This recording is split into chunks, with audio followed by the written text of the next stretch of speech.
Paz de Cristo, irmãos. Amém. Quero convidá-lo a abrir a sua Bíblia no Evangelho de João, capítulo de número 14.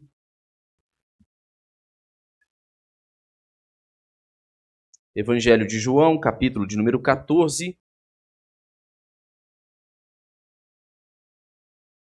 Nós faremos a leitura dos versos de número 7 até ao verso de número 11.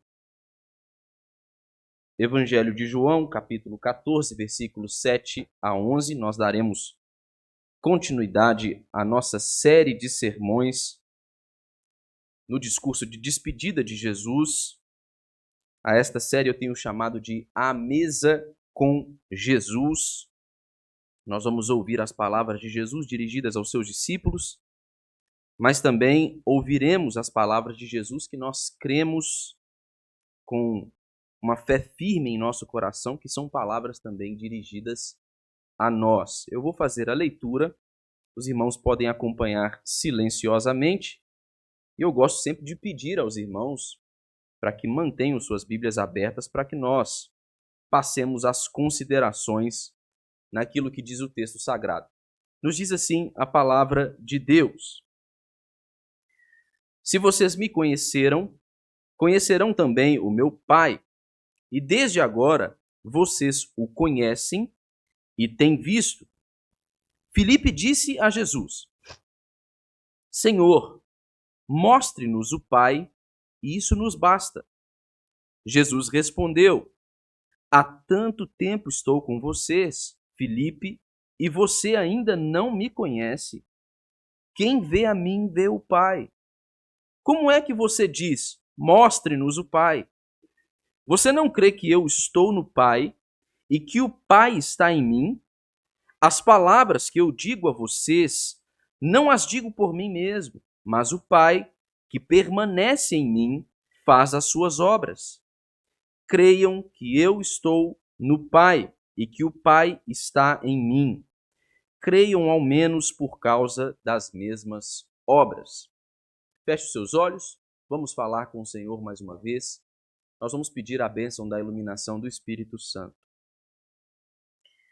Pai bendito, nós te agradecemos. Agradecemos o Senhor por tua palavra que foi lida e que agora nós passaremos, ó Deus, a explicação daquilo que lemos, para que nós possamos entender corretamente o texto sagrado, para que nós possamos sair daqui hoje, essa noite, certos de que ouvimos a voz do Senhor, de que fomos ensinados pelo Senhor mesmo. Pai, nós precisamos da ação poderosa do Espírito Santo, iluminando o nosso entendimento, nos tornando capazes de entender aquilo que o Senhor diz na tua palavra. Só o ato de nós lermos o texto sagrado, só a nossa dedicação, que é importante para compreendermos aquilo que diz a tua palavra, por si só não pode nos fazer entender corretamente a revelação do Senhor. Sem esta ação do Espírito, Senhor, o nosso trabalho é vão. E nós não queremos aqui desperdiçar o nosso tempo. Nós viemos aqui com fome, Senhor, fome de sermos alimentados pela palavra do Senhor. Por isso que nós te pedimos, dá-nos de comer nesta noite, Senhor. Por tua graça, por tua bondade e por tuas muitas misericórdias. Essa é a nossa oração, em nome de Jesus. Amém. Amém. Meus irmãos, nós vivemos em uma era de muita confusão espiritual. Muitos, no mundo em que nós vivemos hoje, eles procuram conhecer a Deus. Eles buscam conhecer a Deus.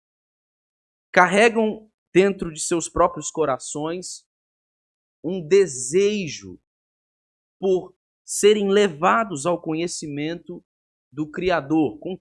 Contudo, este conhecimento, esta busca por Deus, por causa do pecado, ela tornou-se uma busca totalmente desajustada, vazia de sentido. o que deveria de fato nos levar para Deus como a fonte originária e última de todo sentido, de todo significado das nossas vidas, por causa do pecado, fez com que nós viéssemos a buscar a Deus, matar a nossa sede de conhecermos a Deus em nós mesmos, na busca por fazermos a nossa própria vontade, na busca por realizarmos os nossos próprios desejos. Isso porque o pecado fez com que nós trilhássemos caminhos tortuosos. Isso porque o pecado fez com que nós nos desviássemos da revelação plena de Deus, do correto, do verdadeiro conhecimento de Deus. Mas nós ainda carregamos esse desejo. Nós ainda carregamos esta vontade muito forte em nosso interior de conhecermos a Deus. Mesmo que nós ainda não saibamos como articular essas coisas, mesmo que esta busca tenha sido totalmente quebrada por causa do pecado, os teólogos vão dizer que nós temos dentro de nós um senso de divindade. Há em nós uma compreensão, ainda que limitada, mas uma compreensão inata da existência de Deus. Mas nós não o podemos conhecer verdadeiramente, não por nossos próprios esforços, isso por causa do nosso pecado. Mas todos nós, de alguma maneira, procuramos conhecer a Deus. O clamor de Filipe, aqui que nós lemos no versículo de número 8, é um clamor que encontra-se também em nossos corações. Nós também, assim como Filipe, estamos desejosos de vermos o Pai, de contemplarmos a face de Deus. A resposta de Jesus, no entanto, ela é a resposta definitiva da fé cristã, irmãos. Jesus disse a Filipe, que pediu a ele para que mostrasse a ele o Pai: quem me vê, vê ao Pai. Esse trecho de João 14 aqui, irmãos, é um dos cumes da cristologia joanina. E nesse texto que nós lemos aqui, o que nós temos é uma revelação da união íntima e indissolúvel entre Deus Pai e Deus Filho. E nós temos também aqui a revelação da natureza daquela que é a fé verdadeira que nós devemos professar. Então, diante dessa busca pelo conhecimento de Deus, diante desta busca por vermos a face de Deus, Jesus ele oferece para nós aqui uma resposta muito clara e também uma resposta consoladora. Jesus ele nos mostra que o conhecimento de Deus está plenamente acessível na sua pessoa, nele mesmo. Assim, o primeiro ponto que nós devemos considerar aqui, irmãos, a respeito do texto que nós lemos, é o ponto que conhecer a Cristo é de fato conhecer o Pai. Preste atenção no que diz o versículo de número 7. Jesus diz assim: se vocês me conheceram, conhecerão também o meu Pai. Desde agora vocês o conhecem e o têm visto. Jesus ele inicia aqui a sua fala respondendo aos seus discípulos, dirigindo-se aos seus discípulos, com uma declaração condicional que desafia os seus discípulos aqui a refletirem sobre o quanto de fato eles o conheciam. Jesus havia acabado de dizer, de afirmar aos seus discípulos, uma afirmação negativa que ninguém, em hipótese alguma, poderia ir até Deus a não ser que fosse por ele. Porque Jesus havia demonstrado a si mesmo, falado de si mesmo, como sendo o único caminho vivo e verdadeiro de volta para Deus. Portanto, se Jesus ele é o único caminho de volta para Deus, Jesus é o único meio pelo qual nós podemos conhecer o Pai. E Jesus começa a sua declaração aqui, mostrando aos seus discípulos que eles deveriam refletir detidamente, cuidadosamente, a respeito do tipo de relacionamento que eles tinham com ele e a respeito do tipo de conhecimento que eles tinham dele. A ideia de conhecer aqui, no texto que nós lemos, ela aponta para mais do que mero saber intelectual. Jesus não quer saber se os seus discípulos têm informações corretas a seu respeito. Jesus não quer saber se eles conseguem estabelecer de maneira correta os conceitos a respeito de sua identidade. A ideia de conhecer aqui é uma ideia de um conhecimento relacional e experiencial. Jesus quer que os seus discípulos saibam que o fato de conhecerem a Ele implica necessariamente em que eles também conhecem o Pai. Conhecer a Jesus é conhecer o Pai. E há um aspecto interessante que nós precisamos notar aqui no versículo 7. A forma da linguagem de Jesus indica uma revelação progressiva do Pai na pessoa do Filho. Jesus diz aos seus discípulos que eles o conheceram e assim como o conheceram, eles também conheceriam o Pai. E ele então diz que desde agora vocês o conhecem e o têm visto. Jesus fala disso em um sentido presente, em que, de alguma maneira, os seus discípulos, ao se relacionarem com ele durante todo este tempo em que eles andavam juntos, eles já conheciam a Jesus. Mas quando ele fala desde agora, há um sentido em que Jesus está apontando para os fatos futuros que estão para acontecer. Jesus está querendo mostrar aos seus discípulos que tudo aquilo que eles haviam visto, haviam contemplado a respeito dele mesmo e de sua identidade, ganharia contornos ainda mais claros. Isso porque Jesus estava prestes a morrer e a ressuscitar dos mortos em cumprimento de sua palavra. Então, estes discípulos que já o conheciam, que já andavam com ele, que já se relacionavam com ele, estavam prestes a ter uma visão ainda mais clara da revelação do Pai no Filho. Este caráter progressivo da revelação percorre toda a Escritura, irmãos. Todas as vezes que esses discípulos ouviram as palavras de Jesus, todas as vezes que Jesus operou sinais e maravilhas, que demônios foram expulsos, que os pães e peixes foram multiplicados, que a tempestade foi acalmada, que os que eram cegos pelo poder da palavra de Jesus passaram a enxergar, os surdos passaram a ouvir. Todas as vezes que estes sinais se apresentaram diante dos olhos destes discípulos, estes eram sinais que revelavam a natureza do ser divino de Jesus. Mas havia algo que estava para se revelar de maneira mais clara aos seus discípulos. É como acontece em toda a Escritura. Todos os profetas, cada um dos sacerdotes, todos os reis apontavam como uma silhueta, como uma sombra para a realidade da vinda do Messias de Deus. Todos os símbolos do Antigo Testamento que, de alguma maneira, demonstravam a relação e a habitação de Deus com o seu povo. O tabernáculo no deserto, o templo em Jerusalém. Todos estes sinais apontavam para a vinda de Jesus Cristo.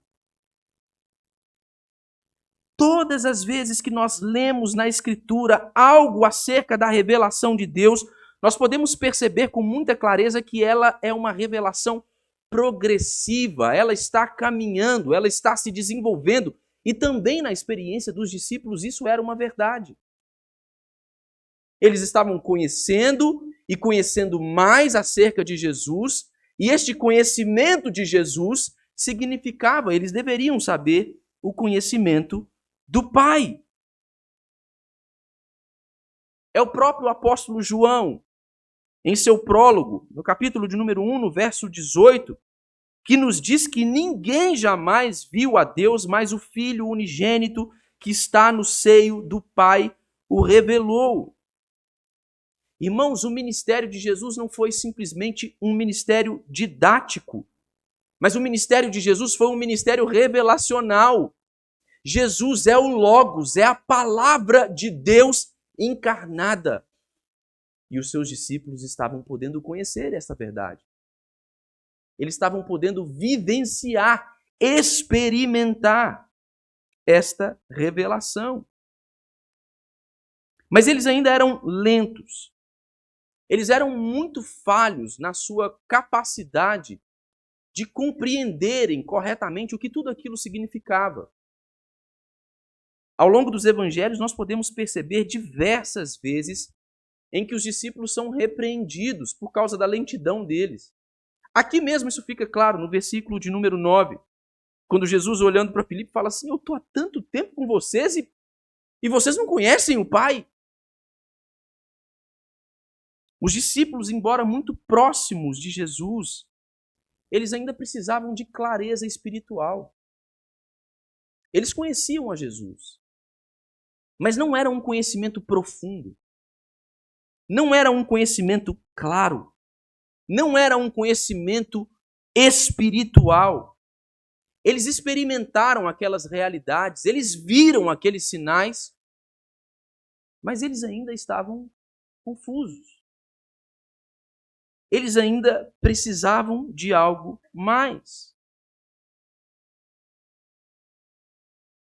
Irmãos, isso nos faz pensar sobre a nossa própria caminhada cristã, a nossa própria jornada espiritual.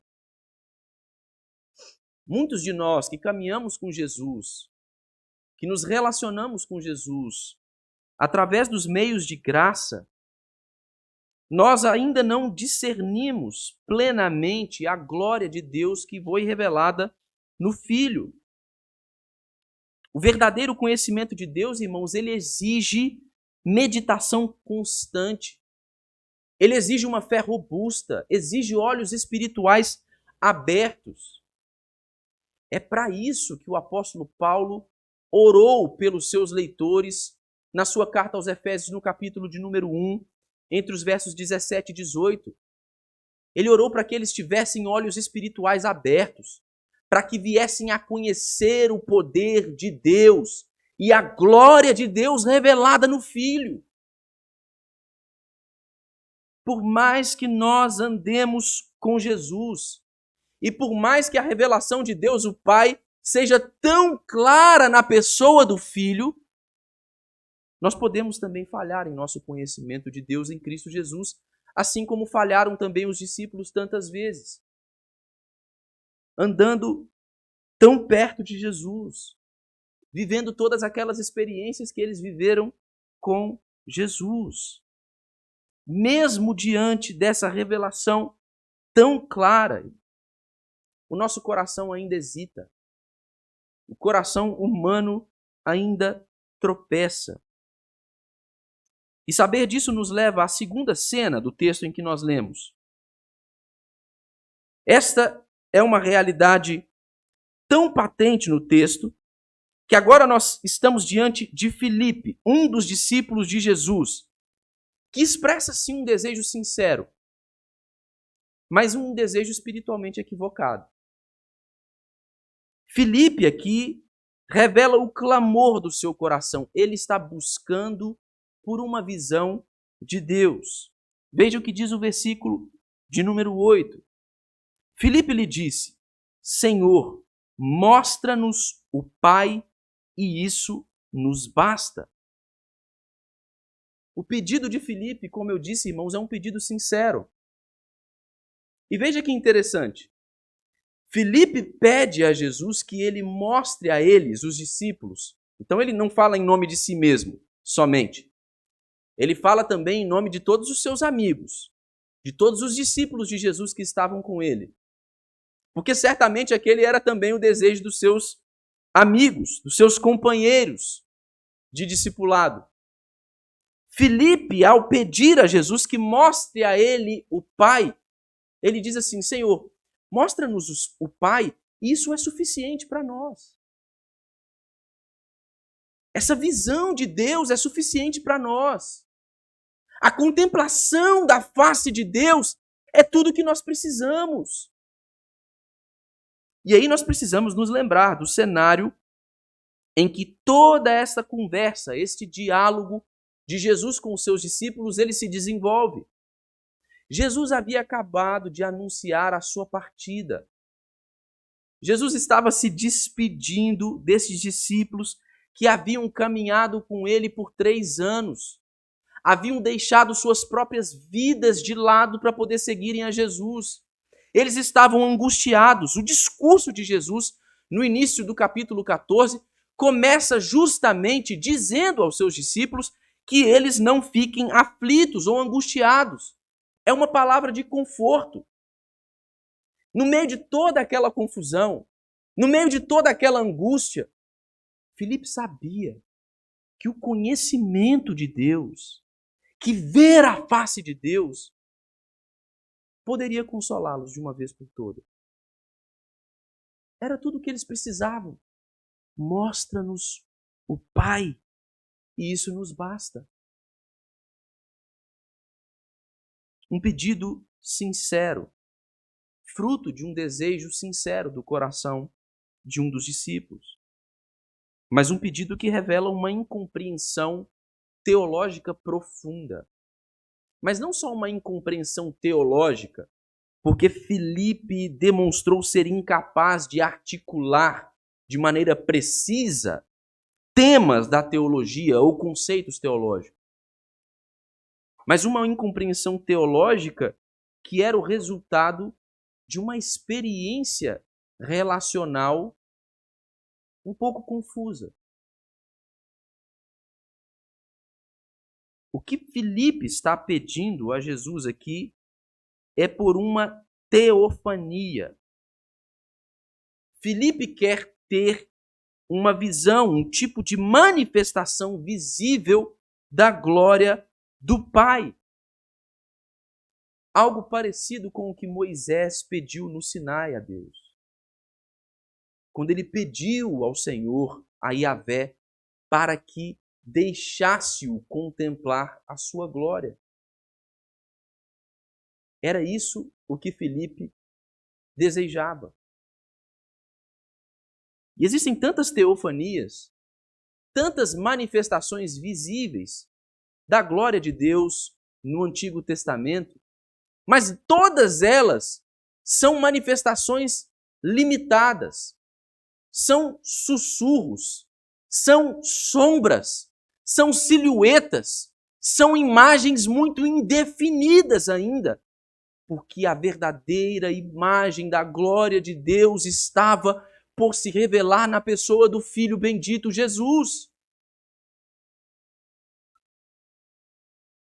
Moisés buscou ter uma visão da glória de Deus e pôde vê-la apenas de relance. Elias também no Monte Horebe, depois de ter lutado contra os profetas de Baal, depois de ter lutado contra Acabe e Jezabel, profundamente angustiado, se esconde em uma caverna e pede a Deus uma manifestação da sua glória. E a Escritura nos relata manifestações poderosas em forma de elementos da natureza, ventos impetuosos, chamas que se acenderam. Mas a Escritura nos alerta que Deus não estava naqueles elementos. Mas de repente, um sussurro, uma brisa suave, carregando a palavra de Deus, falou então a Elias. Porque era isso o que essas manifestações eram: sussurros. Sussurros. Mas a imagem de Jesus, a revelação do Filho, a encarnação do Verbo, é um grito do Eterno. é a revelação sublime de Deus, o Pai, e de sua glória. Filipe pediu a Jesus: Senhor, mostra-nos o Pai, e isto nos basta. Ao que Jesus repreendeu a ele, gentilmente, no versículo de número 9. Jesus disse: há tanto tempo estou com vocês, Filipe, e você ainda não me conhece. Agora veja a afirmação de Jesus: quem me vê a mim, vê o Pai. Jesus está apontando para uma realidade que é mais do que mera aparência. É mais do que uma visão de relance. É mais do que uma experiência limitada com a glória de Deus, que não poderia ser revelada aos homens sem que eles morressem. Jesus está dizendo que a questão que envolve a sua união com o Pai é uma questão de identidade e essência. Quem me vê a mim, vê o Pai, Filipe. A visão que os discípulos necessitavam não era uma visão carnal, irmãos, era uma visão espiritual. Eles andavam com Jesus. Eles viam a Jesus. Eles conheciam a Jesus. Foram alvos dos milagres de Jesus. Mas eles não haviam entendido que quem vê a Jesus vê também o Pai. Eles não haviam entendido, irmãos, que a presença de Cristo com eles era a presença do Pai com eles. O texto que nós lemos do apóstolo Paulo em Colossenses, no capítulo 1, no versículo 15, aponta isso. Aponta Cristo Jesus como a imagem do Deus invisível. O autor aos Hebreus, no capítulo de número 1, no versículo de número 3, diz que Jesus é o resplendor da glória de Deus e a expressão exata do seu ser. Mas parece que os seus discípulos ainda não compreendiam isso. É por isso que eles queriam uma visão do Pai. É por isso que Filipe estava clamando por uma teofania, uma manifestação gloriosa de Deus. Irmãos, esse desejo, o desejo de ver a Deus, é um desejo legítimo. Mas pare e pense por um instante, irmãos. Embora o desejo de ver a Deus seja um desejo legítimo, seja algo que nós carregamos em nós mesmos, mesmo que de uma maneira que nós não conseguimos explicar com clareza, ou não conseguimos entender, embora este desejo de ver a Deus seja um desejo legítimo, a resposta para este desejo não está em experiências místicas ou em manifestações visíveis, mas a resposta para esse desejo está na contemplação do Filho pela fé.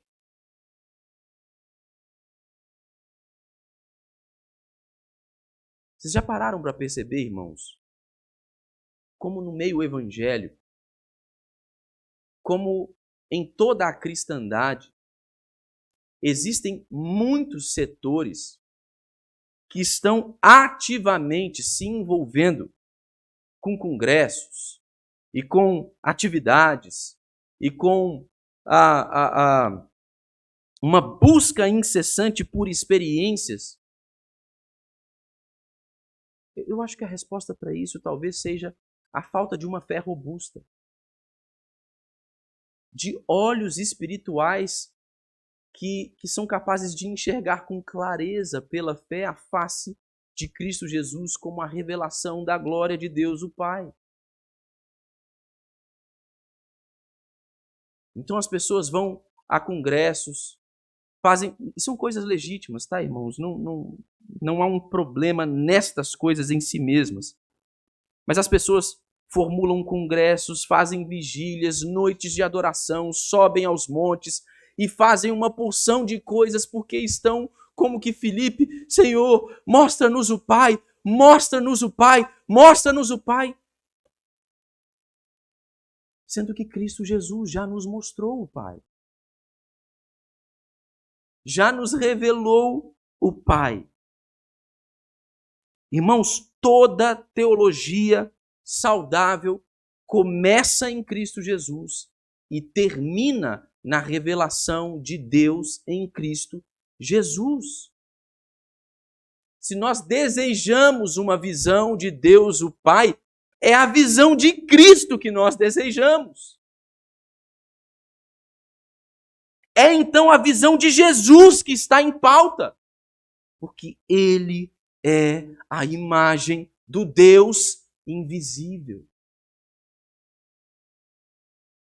Irmãos, a resposta de Jesus ao anseio de Filipe não apenas corrige a visão limitada e equivocada de Filipe, mas também conduz Filipe a uma doutrina central para a fé cristã. Jesus, ao responder a Filipe, está apontando para a união essencial entre o Pai e entre o Filho.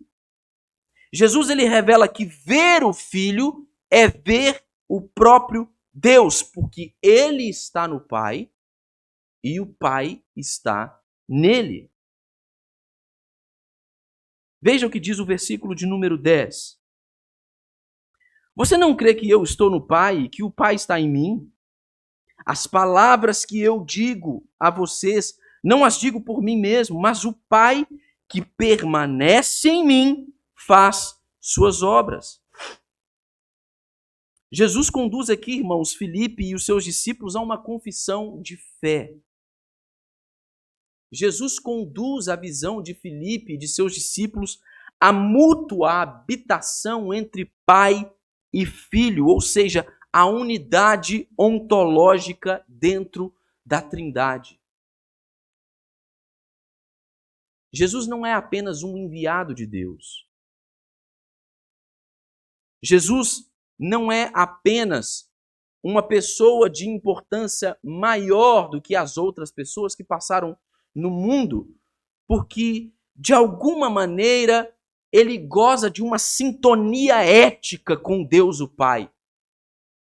Uma harmonia ética que o tornou capaz de viver a vida que Deus desejava que nós vivêssemos. Jesus não é somente um enviado de Deus como alguém maior do que aqueles que haviam passado por aqui, por sua capacidade de viver a vida que Deus quer que nós vivamos. Mas Jesus, ele é o Cristo de Deus, o ungido de Deus, porque ele compartilha da mesma essência do Pai. Veja o que ele diz no verso 10, ele não fala de si mesmo, nem mesmo age por causa de si mesmo, mas ele faz isso em unidade com o Pai. Ele diz que suas palavras são as palavras do Pai. As obras que ele realiza são as obras do Pai. Porque, embora sejam pessoas distintas, em essência e substância, o Pai e o Filho, assim também como o Espírito, são um. Eles não podem ser separados. As palavras e as obras de Jesus são as palavras e as obras do Pai. Cada ensino, irmãos, cada milagre, cada gesto é um ato da revelação do Deus invisível na pessoa do Filho. É a doutrina da Trindade que está implícita aqui na declaração de Jesus. Pai e Filho são distintos, mas inseparáveis em essência e substância. Irmãos, crer em Cristo Jesus como enviado de Deus é essencial. Crer em Cristo Jesus como o maior de todos os homens é algo importante. Nós não devemos nos esquecer disso. Mas nós devemos, sobretudo, crer em Cristo Jesus como Deus. Nós devemos crer em Jesus como um com o Pai, porque esta é a essência da fé cristã. Negar esta verdade, negar esta união íntima e indissolúvel entre as pessoas da Trindade, é negar o Evangelho. É negar todo o conteúdo do cristianismo. É negar toda a revelação de Deus. É por isso que unitaristas, muçulmanos, judeus não partilham de uma fé verdadeira e genuína. Confessam a existência de um Deus, mas que se não é o Deus que pode ser visto na face de Cristo, ele não existe, é um ídolo.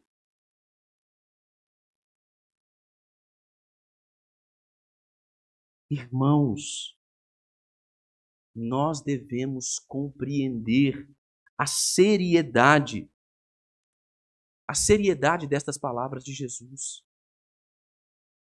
Aquele que não reconhece a Cristo como sendo Deus, como sendo aquele que revela a Deus o Pai, porque é um com o Pai, nega o único caminho para a salvação. Recusa o único meio para a redenção, porque foi o próprio Jesus que disse: eu sou o caminho, a verdade e a vida. Ninguém vem ao Pai a não ser por mim.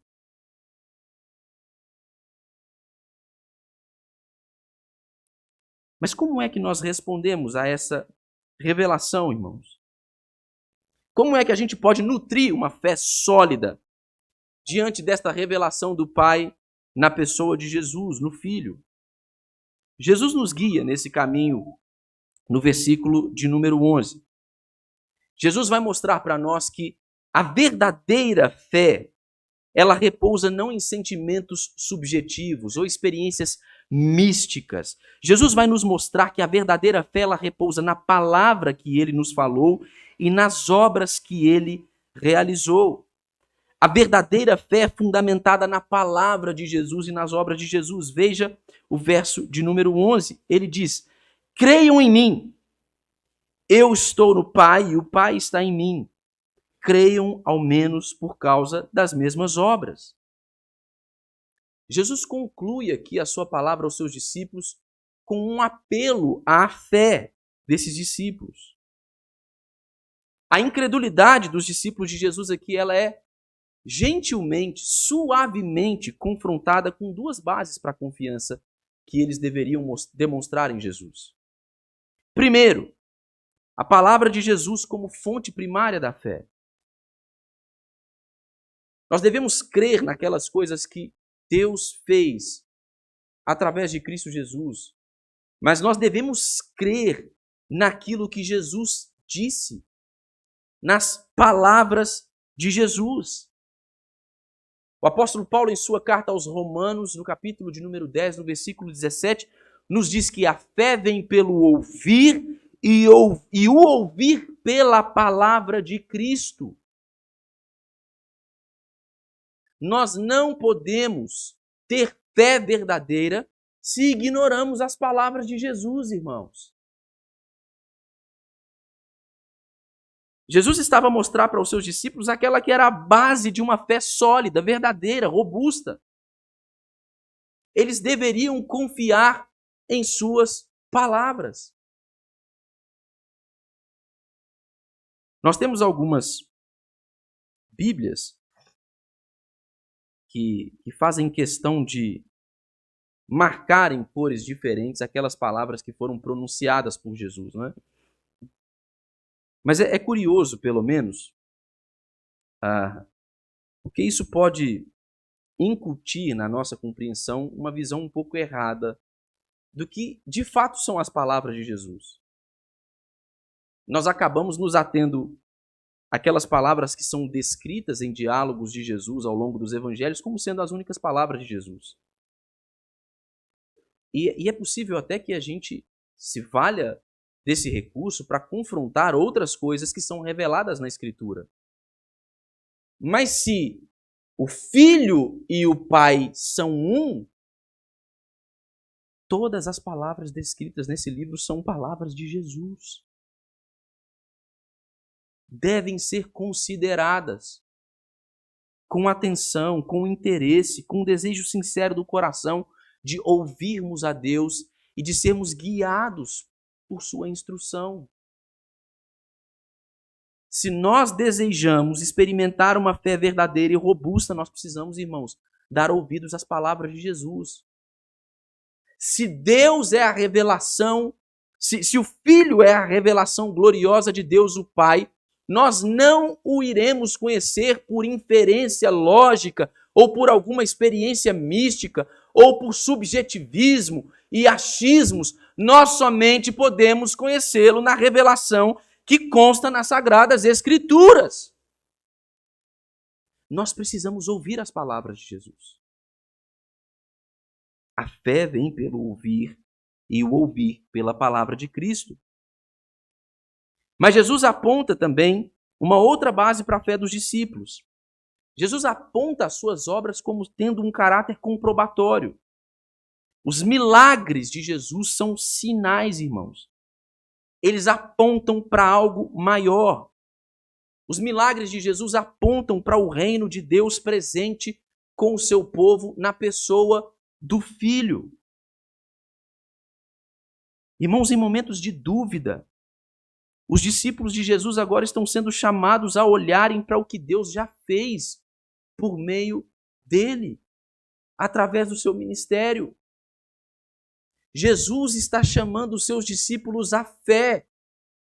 Eles só poderiam compreender a natureza daquilo que ele estava falando com eles se eles lançassem um olhar de fé para aquelas realidades espirituais. Do contrário, eles continuariam angustiados, aflitos, confusos. Jesus está chamando os seus discípulos à fé. Isso nos mostra, irmãos, que a fé cristã ela é racional. A fé cristã possui fundamentos. Ela é histórica. Ela não é uma fé cega. Não é um salto no escuro. Não é algo incerto. Mas a fé cristã, ela se baseia na autorrevelação de Deus em Cristo. E ela é confirmada pelas palavras de Deus em Cristo Jesus e pelas obras que foram realizadas por Jesus. Irmãos, nós precisamos de uma fé robusta se queremos contemplar a glória do Pai na pessoa do Filho. E uma fé verdadeira e robusta só vem quando nós ouvimos a palavra de Jesus e quando nós observamos as obras e os feitos de Jesus. Quando nós reunimos todas essas verdades aqui, a revelação do Pai em Cristo Jesus, esse desejo humano por vermos a Deus, a unidade de Deus o Pai com o Filho, esse chamado de Jesus à fé, então nós podemos chegar à conclusão desse ensino maravilhoso de Jesus, irmãos. Quem me vê, vê o Pai. Quem me vê a mim, vê o Pai. Irmãos, essa é a âncora da nossa fé. Esse é o consolo das nossas almas. E esse é o centro da proclamação do Evangelho. Quem vê a Jesus, vê o Pai. A pergunta de Filipe, irmãos, ela ecoa nos nossos corações. Nós também desejamos contemplar o Pai. E Jesus responde com uma declaração de autoridade e consolo. Quem me vê, vê o Pai. Porque Jesus ele é a revelação última, é o único caminho para o Pai, porque ele é o próprio Deus encarnado. Eu quero considerar rapidamente 3 aplicações a respeito deste texto que nós lemos e no qual nós meditamos. primeiro lugar, as palavras de Jesus, elas nos servem como consolo, irmãos, em tempos de dúvidas, especialmente dúvidas a respeito de questões de natureza espiritual. Nós devemos sempre, quando observarmos a palavra de Cristo Jesus, sermos encorajados a retornarmos à centralidade de Cristo quando nós nos sentirmos espiritualmente confusos ou distantes de Deus. Quando a vida parece que está pregando umas peças na gente, quando as coisas parecem ter desandado, estão ficando difíceis, quando nós temos pouca clareza a respeito da circunstância em que nós estamos vivendo, e tudo isso nos faz mal, nos angustia, aflige o nosso coração, irmãos, nós precisamos nos lembrar destas palavras de Jesus. Quem vê a Jesus vê o Pai. Retomar essa centralidade de Cristo vai alinhar o nosso coração, vai nos consolar em tempos difíceis, vai nos ajudar a transpor as barreiras das dificuldades que nós enfrentamos. Uma outra aplicação, irmãos, nos leva a considerarmos aquela que é a evangelização que nós praticamos. Ela deve ser uma evangelização cristocêntrica. Todas as vezes que nós apresentamos Deus ao mundo, nós devemos focar na pessoa de Jesus Cristo como o rosto visível do Deus invisível. Se o nosso evangelho não é o evangelho da revelação bendita de Deus, o Pai no Filho, ele não é o evangelho. Ele não corresponde à boa nova. O anseio que as pessoas carregam por verem a face de Deus só poderá ser preenchido e satisfeito quando eles contemplarem a face de Deus na face do Filho. É por isso que nós anunciamos a Jesus como o único caminho para o Pai. E por último, irmãos, o texto nos leva a uma reflexão profunda a respeito do discipulado. Nós devemos nos lembrar, irmãos, que a maturidade espiritual ela é fruto do conhecimento pessoal de Cristo Jesus. Não é algo superficial, não é algo subjetivo, mas é algo relacional, profundamente teológico, racional. Nós somente poderemos viver como discípulos de Jesus no mundo se nós andarmos com Ele. Se nós nos relacionarmos com Ele por meio dos meios de graça que nos estão disponíveis. Por fim, irmãos, nós devemos olhar para Jesus. Nós devemos compreender que em Jesus a glória de Deus é manifesta de maneira profunda, plena, definitiva.